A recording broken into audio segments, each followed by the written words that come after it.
நாமத்துக்கு மகிமை உண்டாவதாக. 15 அம்மாவோட பர்த்டே அன்னைக்கு சொல்லணும்னு நினச்சிட்டு இருந்தேன். அன்னைக்கு அப்படியே தவறுதெல்லாம் போயிட்டே இருந்துச்சு. ஜான் ஃபர்ஸ்ட் வீக்கே வந்து சொல்லணும்னு நினச்சிட்டு இருந்தேன். ஆனால் வந்து கொஞ்சம் கீழே லேட் ஆகிட்டு வர்றதுனால சாப்பிட்டு சொல்லவே முடியல. அப்புறம் எல்லாரும் சொல்லிட்டு இருக்கிறதையும் பார்த்தேன். சரி, நம்ம மிஸ் பண்ணிடக்கூடாது. ஆனால் நம்ம ஒன்று சொல்லிட்டு அது செய்யாத இருக்கும் போது தேவன் வேற வகையில் சரி இந்த வாரம் லேட் ஆயிடுச்சுன்னு அப்படின்னு நம்ம ஒரு எக்ஸ்கியூஸ் சொல்கிறோம். ஆனால் அதை நம்ம டிலே பண்ணோம்னா தேவன் வேற வகையில் நமக்கு அதை உணர்த்துறாரு. அது நல்லா தெரியுது.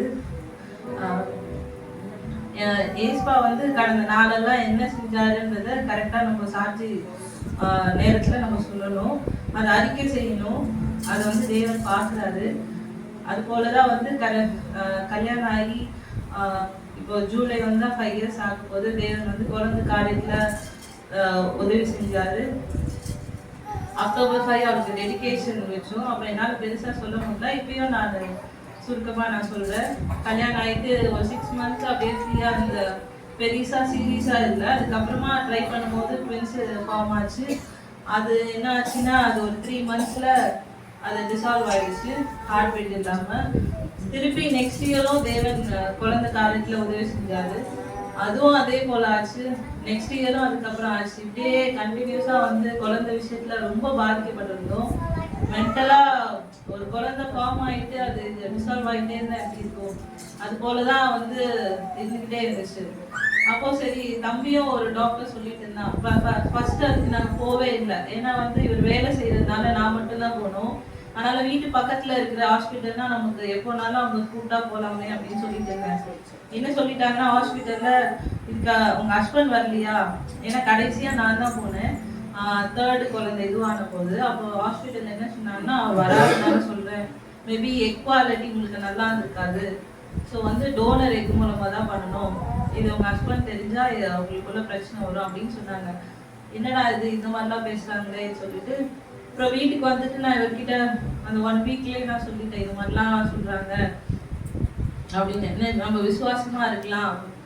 அதே மாதிரி நமக்கு எப்போ நம்ம சோர்ந்து போகும்போதும் நம்மளுக்கு வந்து பிசிக்கலா நம்மளுக்கு ஸ்பிரிச்சுவலா நமக்கு சப்போர்ட் பண்ணுவாங்க. அது மாதிரி ஆன்டி வந்து எனக்கு எப்பவுமே சொல்லிக்கிட்டே இருப்பாங்க, சாரா போலவோ ஆப்ரகாம் அவங்களோட சரீரத்தை எப்படி புது விதமா மாத்தி தேவன் கொடுத்தாரோ அது போல உங்களுக்கு வந்து கட்டாயமா கொடுப்பாங்க அப்படின்னு சொல்லிக்கிட்டே இருப்பாங்க.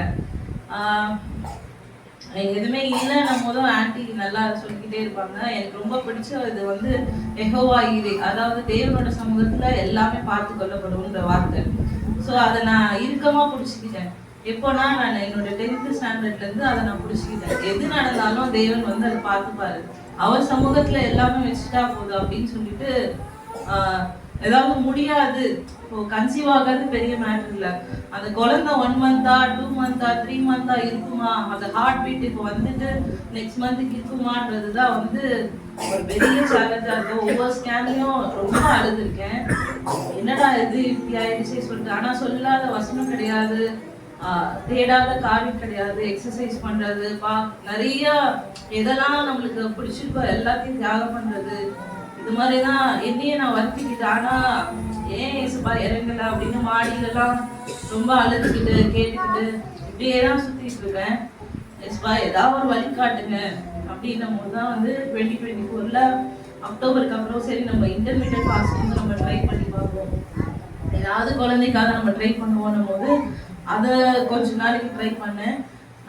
தேவன் வந்து எனக்கு ஆல்ரெடி ஒரு வார்த்தை சொல்லியிருந்தாரு. என்னன்னா, மேரிஸ் ஃபேத் அந்த புக்ல வந்து ஒரு வசனம் இருந்துச்சு, நீ கர்ப்பம் தரித்து ஒரு குழந்தைய பெறுவான்னு சொல்லிட்டு. ஸோ அந்த வார்த்தைய எனக்கான வசனமா எனக்கு அந்த டைமுக்கு தெரிஞ்சிச்சு, அது எனக்கு கரெக்டா உணர்ந்துச்சு. ஏஸ்பா நீங்க அந்த வார்த்தைய நினைவு கொடுங்க, எனக்கு ஒரு குழந்தை கொடுங்க, நீங்க கொடுத்தே ஆகணும் அப்படின்னு சொல்லி நான் இது பண்ணிக்கிட்டே இருந்தேன். ஆனா வந்து அதுக்கு என்ன சொல்றது, ரீசெண்டா கூட நான் கேட்டுட்டு இருந்தேன், என்னன்னா வந்து ஒரு சந்ததி வர்றது வந்து அதுக்கான நோக்கம் வந்து தேவன் வச்சிருக்கிறது. சாட்டன் வந்து அந்த ஒரு இதை வெளியே வர விட மாட்டான். ஏன்னா தேவன் பிறக்கும் போதே அவன் அவ்வளோ பிள்ளைகள் அழிச்சான். அது மாதிரி ஒவ்வொரு குழந்தை பிறக்கும் போது அதோட நோக்கம் வந்து தெரியும். ஸோ அது வெளியே வர விடாம இந்த சந்ததியை தடை பண்றதுக்கு எல்லா வகையிலும் பண்றது தெரியும். ஏன்னா காலையில் கன்ஃபார்ம் ஆயிட்டு வருவோம், அவ்வளோ ஹாப்பியா இருக்கும், எதுவுமே இல்லை, எல்லாம் நல்லா இருக்கும் சொல்லுவாங்க. இருக்கிற பர்சன்டேஜை விட உங்களுக்கு அந்த பிளட்ல இருக்க பர்சன்டேஜும் நல்லா இருக்குன்னு கூட சொல்லுவாங்க. ஆனா என்ன ஆகும்னா எப்படி நடக்கும்னு தெரியாது, ஒரு சத்துரோட சோதனையா இருக்கும், ஈவினிங்கா அது இது மாதிரி ஆகும். என்னடா இதுன்ற அளவுக்கு ஆயிடுச்சு. சரி நம்ம லைஃப் எதை நோக்கி நான் மொத்தம். அப்போ இன்னொரு காரியம் கூட தேவன் எனக்கு உணர்த்தினாரு. யாருக்கெல்லாம் பிள்ளை இல்லையோ, யாருக்கெல்லாம் என்னென்ன காரியம் இருக்கோ அதெல்லாம் வந்து ஒரு லிஸ்ட் போட்டு அவங்களுக்காக நான் ப்ரேயர் பண்ணிட்டு இருக்கும்போது ஒவ்வொருத்தருக்கும் தேவன் வந்து கொடுக்கறதே கவனிச்சேன். அதுல என் பேர் எப்ப டிக்கா ஆகும் போது என் பேரும் உடனே டிக்கா ஆச்சு. அந்த இயர் யாருக்காக நான் ஜெபிச்சோன்னா அந்த இயர் எல்லாருக்கும் தேவன் கொடுத்துக்கிட்டே வந்தாரு. இன்னும் கொஞ்சம் நேம் தான் இருக்கு. ஏன்னா ஆபிரகாம் வந்து ஜெபிக்கும் போது அவங்களுடைய அதாவது யார் கூட்டு போனாங்களோ அவங்களுக்கும் கிடைச்சிச்சு. அந்த வேலையாட்கள் முதல் கொண்டு கர்ப்பம் தெரிவிச்சாங்க. அதே மாதிரி அடுத்த வருஷம் ஆரம்பத்துல என்னதுன்னா சாரால தேவன் கடாட்சித்தார் இருக்கு. ஸோ மற்றவங்களுக்காக நம்ம ப்ரேயர் பண்ணும்போது தேவன் அதை ஆசீர்வதிக்கிறான்றதை கவனிச்சு. ஸோ அதுக்காக நானும் ப்ரேயர் பண்ணும்போது டிசம்பர் 23 என் பர்த்டே. ஸோ அந்த மந்த் வந்து பெருசா எழுதிட்டு வரல. ஏன்னா டாக்டர் சொல்லிட்டாங்க ஜான்ல இருந்து உங்களுக்கு ஐவிஎஃப்னு ஸ்டார்ட் பண்ணலாம். அதுலயும் ஐவிஎஃப் உங்களுக்கு கன்சீவ் ஆகாத பெரிய மேட்டர் இல்லை, அது நிக்கிறது தான். ஸோ அது ஐவிஎஃப்லயே அட்வான்ஸா ஏதாவது பார்த்து பண்ணலாம், குவாலிட்டியா எல்லாம் வச்சு அப்படின்னு சொன்னாங்க. ஏஸ்பா நாங்க இயற்கையா நடக்கிறது தான் போறோம், இந்த செயற்கையான மெத்தேடோ ஏஸ்பா நீங்க ஒளிவு மறைவில் வச்சிருக்க காரியமோ டாக்டருக்கு வெளியே பண்ண வேண்டாம், நீங்க இயற்கையா எல்லாம் பண்ணுங்க, பிசாசு கையில ஒப்பு கொடுக்காதீங்க, எந்த கருவியும் எனக்கு வேண்டாம் அப்படின்னு சொல்லி நாங்க டாக்டர் கிட்டே சொன்னோம். சரி 1 மந்த் டைம் எடுத்துக்கோங்க, ஆனா ஜானுக்கு அப்புறம் நான் சொல்றதுதான் நீங்க கேட்கணும் அப்படின்னு சொல்லிட்டாங்க. அப்போ எங்களுக்கான முயற்சி எல்லாம் முடிஞ்சிச்சு. ஏன்னா அடுத்த என்ன சொல்றது நமக்கும் ஏஜ் ஆகிட்டே போகுது, இயர்ஸும் ஆகுது. ஸோ அந்த குழந்தைக்கான ஒரு பாரம் அதிகமா இருக்கும் போது அந்த டிசம்பர் மந்த் 23rd கூட எங்க வீட்டுல ஒரு ப்ரேயர் மீட்டிங் இருந்துச்சு. அதுல அங்கிள் ஆண்டி எல்லாம் ஜெபம் பண்ணிட்டு இருந்தாங்க. பெருசா எந்த ஒரு இதுவுமே இல்லை, நல்லா ஹாப்பியான்னு சொல்ல முடியாது, ஒரு அந்த காரியத்தை மறந்து நான் என் வேலையை பார்த்துட்டு இருந்தேன். ஆனா மாடிக்கு போவேன், மேலே பார்ப்பேன், அப்படியே ஜெபம் பண்ணிக்கிட்டு நடந்துக்கிட்டு அந்த ஒரு தனிமையை வந்து இது பண்ணிக்கிட்டு இருந்தேன். ஸோ என்ன ஆச்சுன்னா டிசம்பர் 29 அதுதான் கடைசி சண்டே. ஸோ அந்த சண்டே என்ன ஆச்சுன்னா சர்ச் முடிச்சுட்டு இங்கேருந்து போகும்போது அதாவது வந்து மனசுல ஒரு இது ஒரு 2-3 டேஸ்ல நம்மளுக்கு ஹாஸ்பிட்டல் போனா கன்ஃபார்ம் ஆகுமா இல்ல டாக்டர் தெரியாது, பட் நம்ம வந்து ஏதோ வகையில செக் பண்ணி பார்க்கலாமா அப்படின்னு ஒரு ஆசை மட்டும் இருந்துச்சு. பட் அது வெளியே காமிச்சிக்கலாம். ஆனா இவர் வந்து சொன்னாரு இல்ல நம்ம செக் பண்ணி பார்க்கணும், இவர் பார்த்துட்டு வருத்தப்படுவாரு, அது இன்னும் 2-3 நாள் நியூ இயர், ஸோ இந்த இயர் இப்படி முடிஞ்சிருச்சு அப்படின்னு நினைக்க கூடாது, அதனால இவர் மறந்துடணும், நம்ம வந்து சைலண்டா இருக்கலாம், அதே சுத்தமா தான் இதுவா இருக்கட்டும் அப்படின்னு நினைக்கும் போது சர்ச்ல இருந்து கிளம்பும் போதும் பயங்கரமான ஒரு ஸ்டொமக் பெயின் இருந்துச்சு. சரி எதுவும் இருக்காது, இந்த வாட்டியும் அவ்வளவுதான் முடிஞ்சிச்சு, பட் இவர் கேட்க மாட்டாரு அப்படின்னு சொல்லிட்டு அமைதியா விட்டாச்சு. வழியில போனோம், பைக்ல தான் ஃபுல்லா இது பண்ணிட்டு இருந்தோம், சுத்திட்டு இருந்தோம்.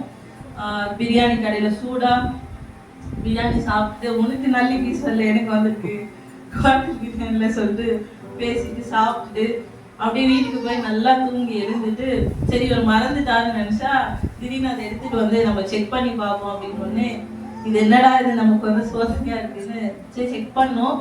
பட் எந்த ஒரு சின்ன ஹோப் கூட கிடையாது, 0%. ஆனா தேவன் வந்து சின்னதா ஒரு லைட் தெரிஞ்சிச்சு, அது நல்லா தெரியுதா இல்லையான்ற அளவுக்கு ஒரு இது இருந்துச்சு. அப்புறம் பார்த்தா அது வெளிப்படுத்தினார். அடுத்த நாளே போய் ஹாஸ்பிட்டல்ல இது பண்ணும்போது சரி இந்த வாட்டி நீங்க வெளியே டிராவல் பண்ணக்கூடாது, யார்கிட்டயும் நீங்க ஒரு 5 months ஆனாலும் சொல்லாதீங்க, உங்களுக்கு பாஸ்டரே தேவன் தான், அதனால நீங்க யார்கிட்டும் சொல்லக்கூடாது அப்படிலாம் சொல்லிட்டு சொல்ல. அது என்ன ஆச்சுன்னா வந்து குழந்தை கன்ஃபார்ம் ஆயிட்டு அது மாதிரி ஆகும்போது யார்கிட்டையும் நாங்கள் சொல்ல முடியல. ஏன்னா ஒவ்வொரு வாட்டி இதுதான் நடக்குதுன்னு சொல்லிட்டு எதுவுமே சொல்லாம மனசுல வச்சுக்கிட்டேன். ஆனா அங்கிள் வந்து ஒரு விஷயம் வச்சிருக்காரு, என்னன்னா வந்து சண்டே கிளாஸ் மினிஸ்ட்ரி அவளுக்கு ஃபர்ஸ்ட் வீக் கொடுக்கும் போது இது நிமித்தமா தேவன் வந்து அவளுக்கு குழந்தை பாக்கியத்தை சேர்த்து கொடுக்கட்டும் அப்படின்னு சொல்லி அவர் இது பண்ணியிருக்காரு. அது அவருக்கே தெரியாது. ஆனா அந்த ஃபர்ஸ்ட் வீக் நான் சண்டே கிளாஸ் எடுக்க ஆரம்பிக்கும் போது தேவன் வந்து எனக்கு குழந்தைய கன்ஃபார்ம் பண்ணிட்டாரு. அதே மாதிரி சரி அப்படியே போயிட்டே இருந்துச்சு. திடீர்னு பார்த்தா பெட்ரோல் பங்க்ல வந்து பள்ளமும் இருந்துச்சு இதுவும் இருந்துச்சு. அந்த நியூ இயர் சர்வீஸ் முடியும் போது கீழே கார் இதுவாயிட்டதுனால குழந்தை வந்து என்ன ஆச்சு ஏதாச்சு தெரியாம இருந்துச்சு. ஏன்னா டிராவலே பண்ணக்கூடாதுன்னு போது இந்த அளவுக்கு கீழே ஒரு பள்ளம், அது கார் இப்படி இருக்கு, இறங்கி இப்படி விடும் போது ஃபுல்லா அதிர்ச்சி. சரி ஒரு 2-3 டேஸ்ல இப்படி ஆச்சு, ஹாஸ்பிட்டல் போய் செக் பண்ணுமா, நம்ம வந்து பெருசா எதுவும் இல்லை. அப்போ ஒரு வசனம் வந்துச்சு, என்னன்னா மரண இருளின் பள்ளத்தாக்குல நடந்தாலும் நான் பயப்பட. அந்த வசனம் எனக்கானதா தெரிஞ்சிச்சு அந்த டைமுக்கு. அதான் காலையில 4 மணிக்கு ஜெபம் பண்ணும்போதுமே இல்லை. ஸோ ஏஸ்பா எதுவும் பண்ணிருக்குமா, எதுவும் இருக்காது, ஏன்னா இது இயற்கையா கொடுத்தது, இது ஏஸ்பாவோட கரம். ஸோ மனுஷனோட கரம் இல்லைனால இது தேவன் நமக்கு இந்த வாட்டி எந்த ஆபத்தை எல்லாம் பார்த்துப்பாரு அப்படின்னும் போது இவரும் ப்ரேயர்ல அதே வசனம் சொல்லும்போது தேவன் உறுதிப்படுத்திட்டாரு, நம்ம ஹாஸ்பிட்டல் போய் எதுவும் செக் பண்ண வேண்டாம், குழந்தை சேஃபா தான் இருக்கும் அப்படின்னு நினைச்சிருந்துட்டோம். அப்புறம் என்ன ஆச்சுன்னா ஃபர்ஸ்ட் வீக்ல சர்ச்ல என்டர் ஆகும்போது திருப்பி ப்ளீடிங் ஆச்சு. 1.5 months நீங்க எதுவும் பண்ணக்கூடாது, டிராவல் பண்ணக்கூடாது, இன்னும் சேஃபா இருக்கணும்னு சொல்லிட்டாங்க. ஸோ ரொம்ப சாப்பாடு சரியா சாப்பிட முடியாம ரொம்ப அதிகமான ஒரு கஷ்டத்துல இருந்தேன். அது அப்படியே தள்ளி தள்ளி ஒரு ஸ்கேன், என்டி ஸ்கேன், ஒரு ஸ்கேன் அவங்க சொல்றதெல்லாம் முடிச்சு குழந்தையும் வளருது, உள்ள வந்து இந்த காரியமும் இருக்கு. ஸோ பார்க்கலாம் அடுத்த ஸ்கேன்ல எப்படி இருக்கு எப்படிதான் சொல்லணும். ஆனா குழந்தை நல்லா சேஃபா வளர்ந்துச்சு. சத்துரோட எல்லா தடையும் மீறி போகும்போது ஒரு நாள் என்ன ஆச்சுன்னா, அதாவது எக்ஸாக்டா இப்போ இந்த நாள் வந்து போன வருஷம் ஹாஸ்பிட்டல் இருக்கிற மாதிரி ஆச்சு. திடீர்னு இவர் ஹைதராபாத் போகும்போது நாளைக்கு திரும்புறாருன்னா அடுத்த நாள் ஃபேமிலி ப்ரேயர் முடிச்சுட்டு நான் தூங்க போறோம், பார்த்தா ஃபுல்லா ப்ளீட் ஆயிட்டு அவசரமா எமர்ஜென்சில அட்மிட் ஆகி அதுக்கப்புறமா வந்து அந்த ப்ரொசீஜர்லாம் ஒரு 4 நாள் ஹாஸ்பிட்டல்ல இருந்துட்டு திருப்பி அப்புறம் சர்ச்சுக்கு தடைப்பட்டுடுச்சு. ஒரு மாசம் 2 மாசம் வர முடியாம இருந்துச்சு. அந்த காரியம் முடிச்சு வந்துட்டு சுகர் இருக்குன்னு சொன்னாங்க, ஆனா சுகர் இல்லை, அவங்க அதிகமான டோஸ் கொடுத்துட்டாங்க. இந்த மாதிரி ஒவ்வொன்றத்தையும் தாண்டி தேவன் வந்து கையில ஃபைனலா ஒரு குழந்தை, அந்த குழந்தைய பார்க்கும் போதுதான் வந்து தேவன் இவ்வளவு நாள் ஏன் நிறைய காரியம் நடந்துச்சு, எதுக்கு இது பண்ணாரு அப்படின்ற ஒரு மிகப்பெரிய பரிசாவை என் கையில இருக்கா. அவளை பார்க்கும் போது நாங்க ஆனா பையன்தான்னு உள்ள நுழையிற வரைக்கும் உறுதிப்படுத்திட்டோம். ஆனா வந்து அது பொண்ணா பிறந்துச்சு. ஆனா வந்து அவளை பார்த்த நொடியில இருந்தே வந்து எங்களுக்கு ரொம்ப சந்தோஷமா இருக்கு. ஆனா தேவன் வந்து நம்ம ஒண்ணு கேட்டாலோ இல்ல ஒரு காரியம் நடக்கல நினைச்சாலும் அவருடைய சித்த நேரத்துல அதை பெருசா ஆசீர்வதிப்பார். நம்ம கேட்டதை விட அவர் பெருசா கொடுத்து அதை ஆசீர்வதிப்பார். அதுல இருந்து அவரோட நோக்கம் வந்து நம்ம நினைச்சதை விட அதிகமா இருக்கும்னு தெரிஞ்சுக்கிட்டேன். இப்ப அவளை பார்க்கும் போது இந்த டைம்ல தேவன் கொடுத்ததா சரியா இருக்கு அப்படின்னு உணர்ந்தேன். அது மாதிரி வந்து என்ன சொல்றது, தம்பியும் அம்மாவும் வந்து அதே போல என் டைம் வரணும்னு பிரயாசப்பட்டோம். ஆனா வந்து அது சரியா பலன் கொடுக்கல. ஆனா என்ன பண்றது தெரியாம அப்படியே முழிச்சிட்டு இருந்தோம். சரி சாமுவேலுக்கு ஒரு திருமண காரியத்து மூலமாவது அது என் டைம்குள்ள வரமாட்டானா அப்படின்னு ஒரு ஆசை, அவ்வளவுதான். ஆனா வந்து பெருசா என்ன பண்றது இல்லை. இப்ப நான் மேரேஜ் ஆயிடுச்சு, அவருடைய பிடிப்புல இருக்கனால அதுல நான் அடுத்த ஸ்டெப் போறது கரெக்டா இருக்கு. இப்போ அவங்க 2 பேருக்கும் அந்த மாதிரி எதுவும் இல்லை. ஸோ என் டைம்ன்ற ஒரு சத்தியத்துக்குள்ள அவங்க வர்றது ரொம்ப கஷ்டமா இருந்துச்சு. 2 இயர்ஸா நாங்க சொல்லிக்கிட்டே இருக்கோம். ஆனா வருவாங்க, பாப்டிசம் பத்தி கேள்வி, ராபோஷனம் இந்த மாதிரி எல்லாம் கேட்டு அது அப்படியே ஸ்டக் ஆயிடும். அது ஒரு 4 மாசம் 5 மாசம் தடையாயிடும். இப்படியே இருந்துகிட்டே இருந்துச்சு. அப்புறம் தம்பி கொஞ்சம் கொஞ்சமா அதுக்குள்ள வர்றது தெரிஞ்சிச்சு. அப்புறம் ஒரு நாள் நைட்டு நாங்க இப்போ வந்து நம்ம பேசும்போது அதை கேட்கிறாங்கனாலும் அது பரிசுத்த ஆவியானவரோட இடைப்படுதல் இருந்தாதான் அந்த இருதயத்துக்குள்ள அந்த வார்த்தை போகும். அதுக்கான ஒரு டைம் வச்சிருக்காது. அதை நாங்க தெரிஞ்சுக்கிட்ட பிறகு எஸ்பா நாங்க என்னதான் பேசினாலும் அந்த ஸ்பிரிட் எங்களுக்குள்ளேயும் இருக்கணும், அது கேட்கும் போது நீங்க அதுக்குள்ள அசவானாதான்றது தெரிஞ்சிச்சு. அதே போல அன்னைக்கு நைட்டு சாமுவேலும் எதாச்சியா கேட்டான். அப்போ ஜெபம் பண்ணிட்டு அவர் சொல்ல ஆரம்பிச்சார். நானும் பக்கத்துலதான் இருந்தேன். அப்போ அவனுக்குள்ள அது வந்து தெரிஞ்சிச்சு, அவன் உணர்ந்தது எங்களுக்கு நல்லா தெரிஞ்சிச்சு. அப்புறம் தாமதிக்காம அவன் ரெடியா இருக்கானா, அதுக்கு ஆயத்தமா இருக்கிறானா, அவன் சொன்னான் சரியான ஞானஸ்தானம் இதுதான்ன்றத அவன் உணர்ந்துட்டான். உணர்ந்ததுக்கு அப்புறம் வந்து அவ்வளவுதான், பேப்டிசம் கொடுத்துட்டோம். இவன் பிறக்கிறதுக்கு முன்னாடி வரும் கரெக்டா அவன் கரெக்டா பேப்டிசம் எடுக்கிற மாதிரி தேவன் உதவி செஞ்சாரு. போனீங்க குழந்தை காரியத்துல உதவி செஞ்சாரு, அது மாதிரி தம்பி பேப்டிசம் எடுக்க உதவி செஞ்சாரு. அம்மா மட்டும்தான், ஆனா வர்றதுக்கு வாய்ப்பே இல்லை. ஏன்னா அவங்க சின்ன பிள்ளைல நானே ரொம்ப கஷ்டப்பட்டேன். அந்த ஒரு இதுல இருந்து வர்றதுக்கு ஜெகோஷம்மான்ற ஒரு அசம்பிளில இருந்தோம், பக்சிங்னு சொல்லிட்டு. ஸோ அதுல இருந்து எங்களால மீண்டு வர்றதுக்கு எனக்கே டஃபா இருக்கும் போது தம்பி எப்படி வருவான்னும் போது அவனை தேவன் கொண்டு வந்தாரு. அம்மாவும் சேர்ந்து வந்தா தானே. ஆனா ஏஸ்பா எப்பவுமே அங்கிள் ப்ரே பண்ணுவோம்னு சொல்லுவாங்க, கர்த்தராகிய இயேசு கிறிஸ்து நாமத்தை விசுவாசி, அப்பொழுது நீயும் வீட்டாரும் ரட்சிக்கப்படுவாங்க. ஆனா அந்த வீட்டார்ன்ற வார்த்தை வந்து எனக்கு என்னதான் அது தெரிஞ்சா கூட இவங்க வர்றது எப்படி அரிதான ஒரு காரியமாச்சு அப்படின்னு நினைச்சா எனக்கே தெரியல. அம்மா வந்து கரெக்டா டிசம்பர் 16 வந்து அதுக்கான நேரத்தை தேவன் குறிச்சு வச்சிருக்காரு.